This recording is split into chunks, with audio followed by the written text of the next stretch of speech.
Magandang araw sa inyong lahat at welcome sa aking channel. Nagpahayag ng suporta ang Showtime host at komedyante na si Vice Ganda para sa kanyang kaibigan na si Coco Martin na masaya ngayon ang buhay pag-ibig sa piling ni Julia Montes. Siyempre sobrang saya ako para sa kanya, ayon kay Vice sa isang panayam. Alam niyo naman ang hinahanap lang ni Coco ay yung magmamahal lang sa kanya, yung totoong magmamahal sa kanya.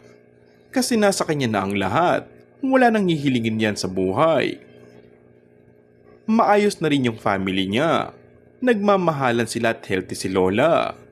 Ang kulang na lang talaga ay yung magpupuno sa puso niya at nahanap niya na yun ngayon. Kaya sobrang proud ako sa kanya dahil sobrang saya niya ngayon. Kampante rin ngayon daw si Vice sa mga positibong bagay na naririnig niya mula kay Julia. Kaibigan ko sila parehas at masasabi ko na compatible sila sa maraming aspeto.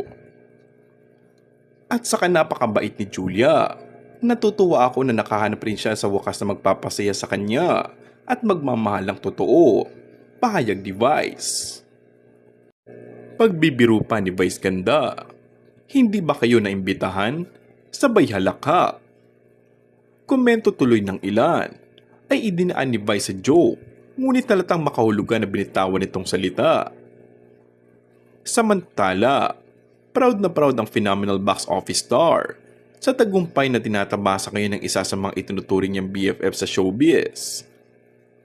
Sinabi din nito na kung magkakaroon ng chance ay gusto nitong mag-guest FPJ sa Batang Quiapo para suportahan ang kaibigan.